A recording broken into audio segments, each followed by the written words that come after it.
Every day, you and I get bombarded with negative news.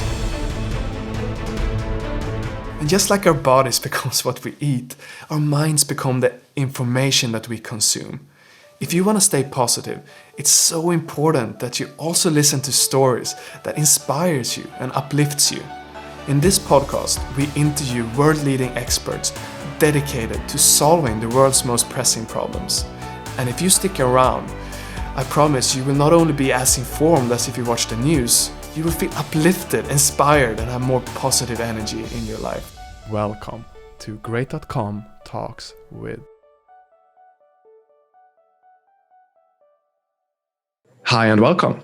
Today, Great.com talks with Michelle Wyman, who is the Executive Director of the Global Council for Science and the Environment.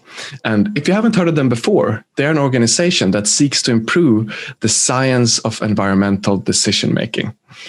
And if you're new here into this podcast, you definitely want to press subscribe, either on YouTube or in your podcast app, because today we're going to look at how we can improve the science of environmental decision-making. So, Michelle, thank you so much for taking the time to speak with us today. Thank you, Emil. It's good to be here.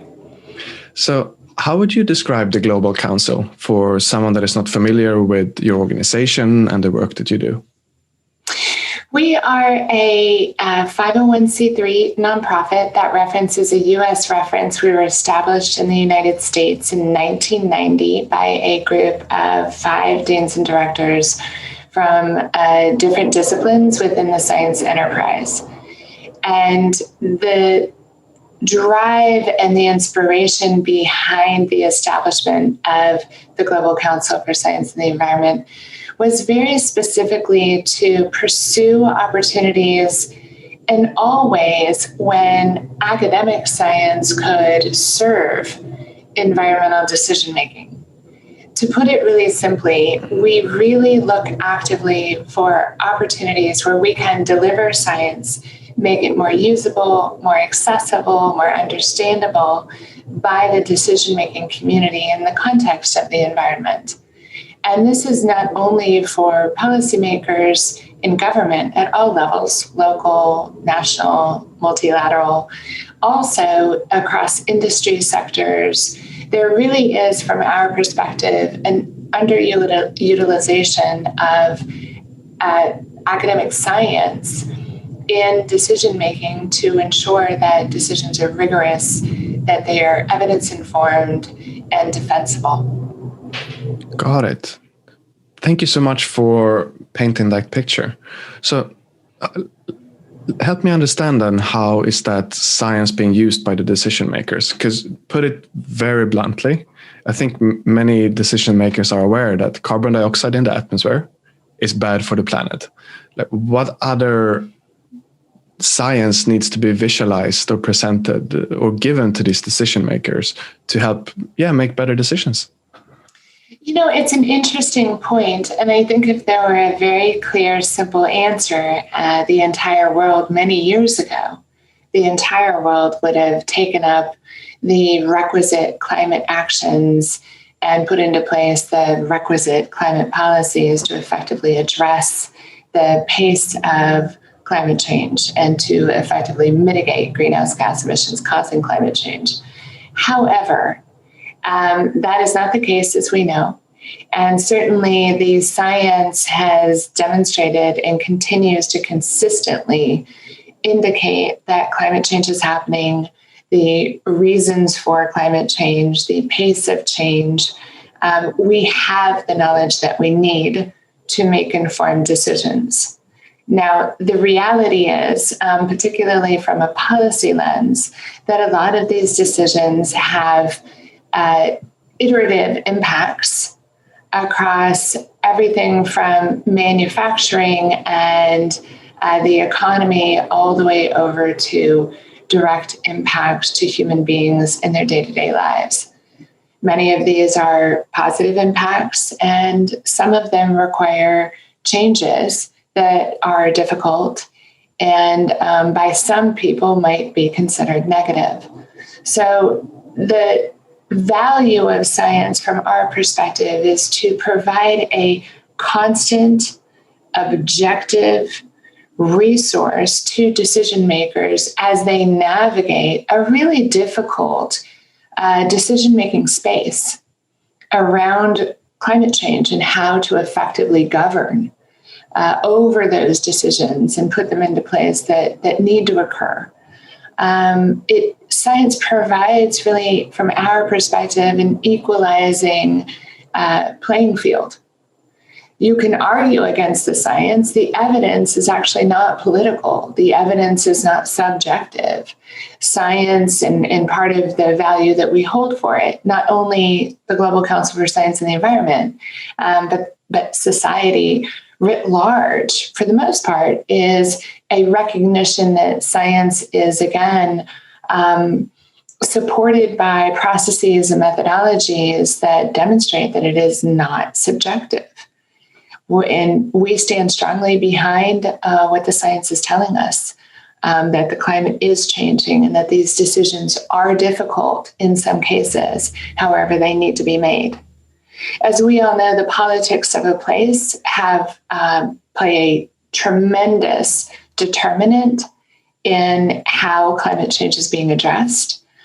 We've seen that in the United States most recently over the previous presidential administration, and we now have obviously a different president and a different administration in place. And the pendulum swings from understanding, recognizing, being able to act and lead on strong climate action.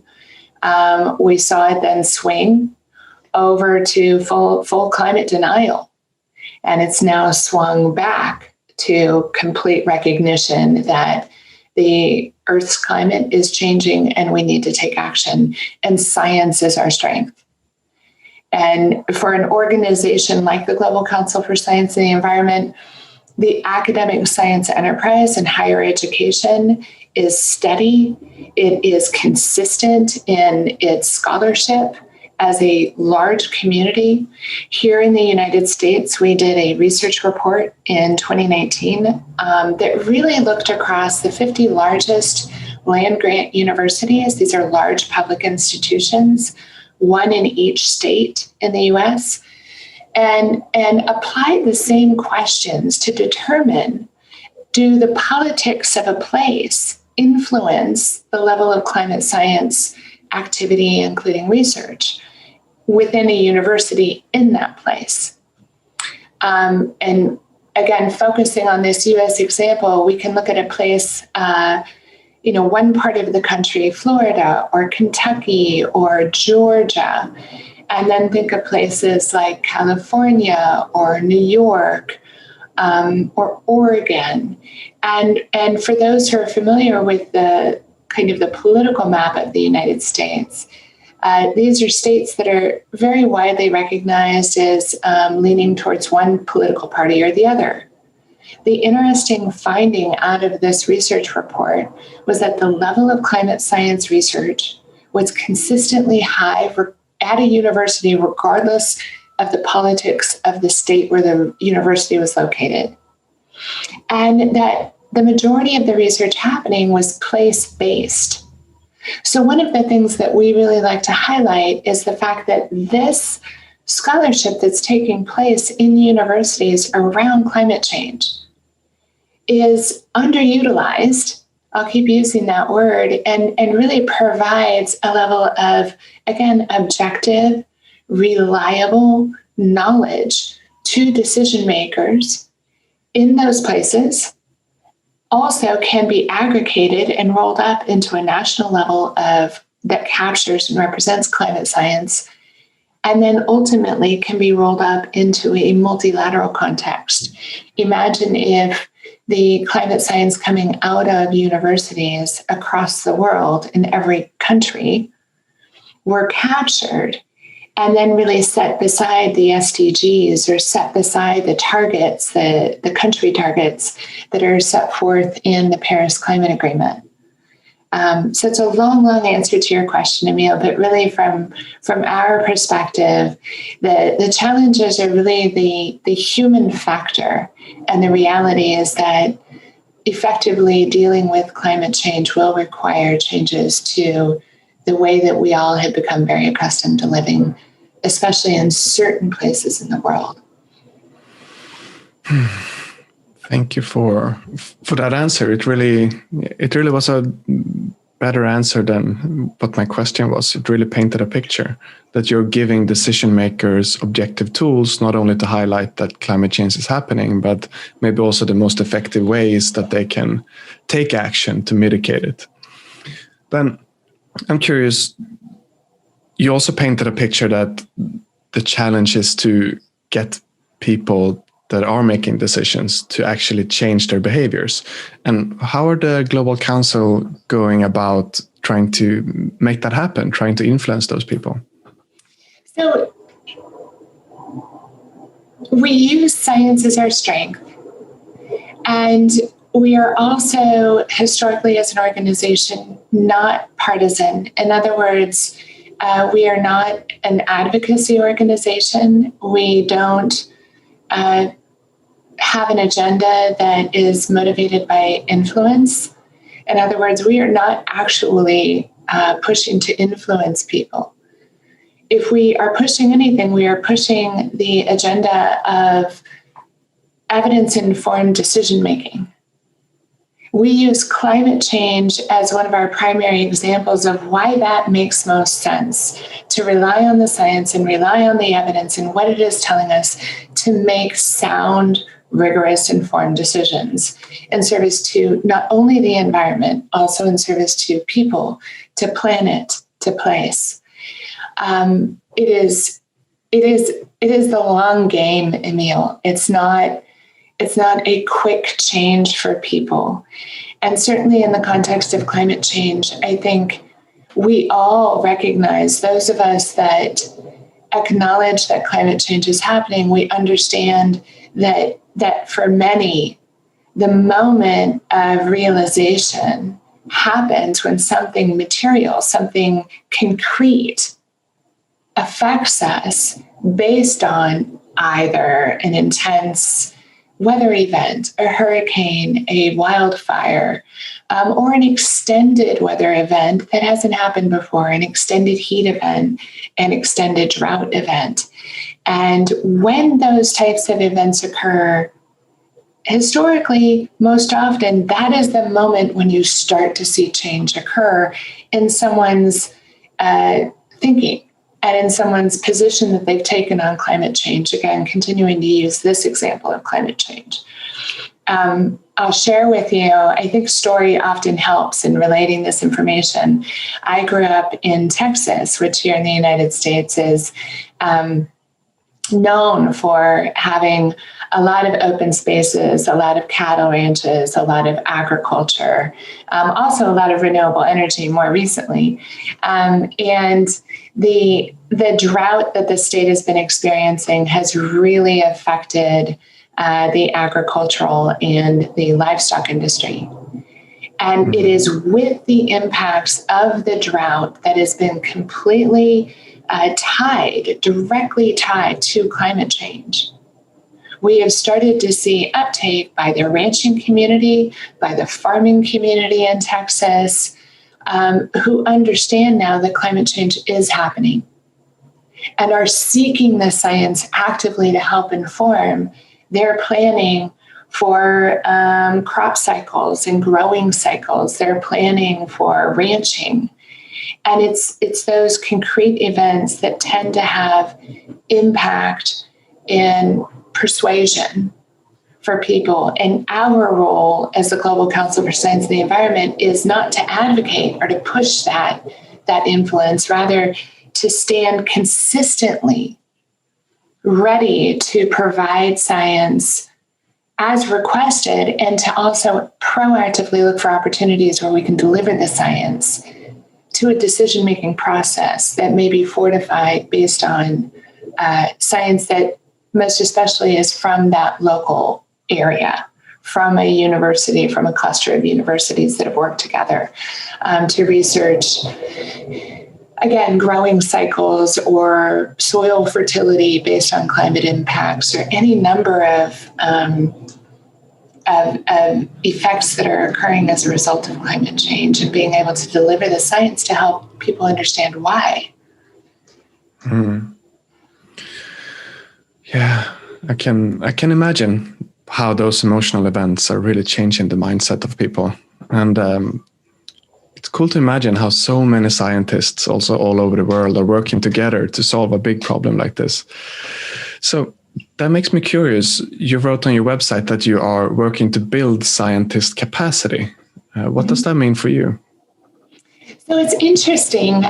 For us, and I'll use it one more time. I'll try not to use it a fourth time during our conversation, Emil, but the underutilization.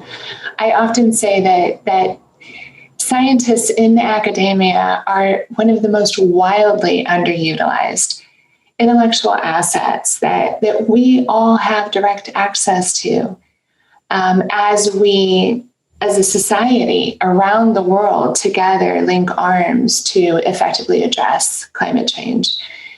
And when we talk about building scientist capacity, what we are focused on as an organization is helping the scientists gain the confidence and the abilities to effectively communicate their science.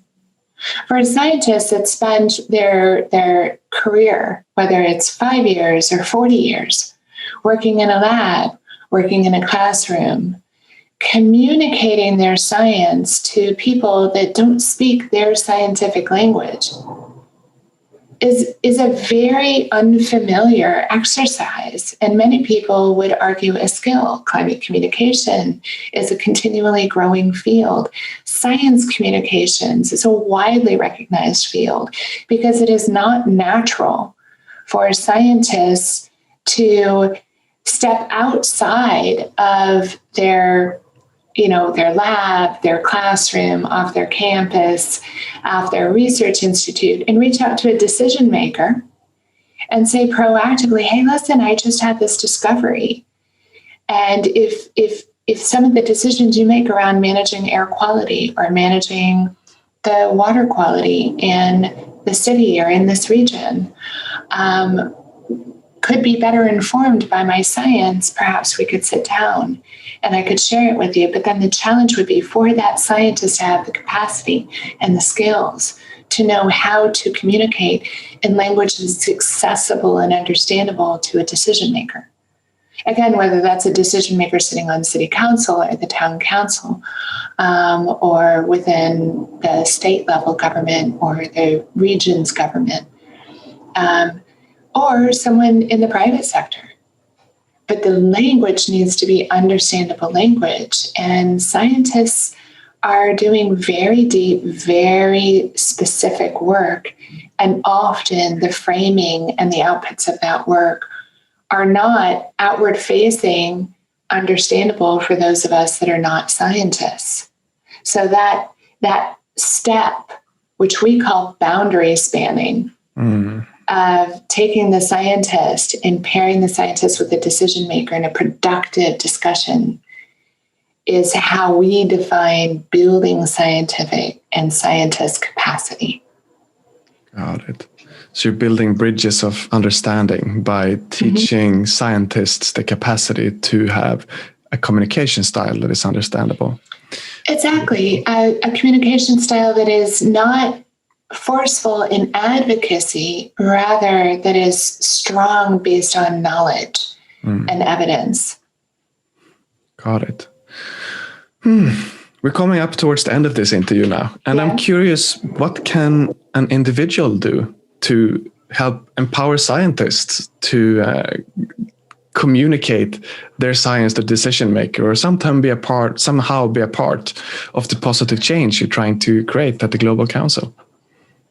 Well, it's a great question. I will tell you, whether we are working in Pakistan or India, working in different countries in Europe, working in South America, in Chile, or the Dominican Republic, or in Asia or North America, we are constantly looking for opportunities where we can show by doing in an inclusive way. And we think that the model that we see happen time and time again when an extreme event occurs, an extreme weather event. So let's take a hurricane, for example, or a wildfire. You see local decision makers immediately turn towards their local scientists for help. And that is in a crisis moment. And always decision makers and scientists come together in crisis. What we encourage for individuals, particularly individuals involved in the climate movement, is to look for opportunities in normal non-crisis time where they can sit down with a group of their local climate scientists, and there are climate scientists in every university in the world working on climate change, researching climate change. And most often that research includes place-based focus. For individuals to sit down with those climate scientists, learn about their work, ask questions, and then look at the agenda of local decision makers and proactively seek opportunities where they can themselves bring together, meet for a cup of coffee, meet for an afternoon tea, invite a group of scientists to provide a guided hike to a group of decision makers, again, whether it's in the government space or in industry, to take a guided hike to understand more about local ecosystems and how climate change is affecting them, but to be the boundary spanner. This is a skill set that individuals can do if they empower themselves and remember that there are no silly questions. And it's important to create safe spaces where relationship can occur. So when those moments of crisis happen, these scientists and these decision makers already know each other, and they have a stronger mechanism to work together even more productively because in non-crisis times, they're building relationship. That effort by individuals would provide a huge accelerated uptake of feeling comfortable with knowledge, feeling comfortable with science in a way where decision makers not only receive science, but they begin to request it. And we call that the science push and the policy pull and the science pull, and creating a loop, which from our perspective is the ideal boundary spanning outcome. Beautiful. Thank you for describing the loop and for everything you taught us today. Michelle, I very much appreciate you coming on and teaching us about how science can improve decision making. Thank you so much for your time. I appreciate it. Be well. Thank you. And for you listening, if you enjoyed this conversation, press subscribe on YouTube or your podcast app, because that is showing the algorithms that this is an important conversation, so more people can hear how we can bridge the gap between science and decision making. Thank you so much for listening, and we'll see you in the next episode. What is great.com? That is the most common question that we get. And the shortest answer I can give you is that we are a company that is moving money from the online casino industry and donates it to charities that is helping the environment. The long answer, unfortunately, I don't have time to tell you today. But if you're curious, definitely Google what is great.com to learn more.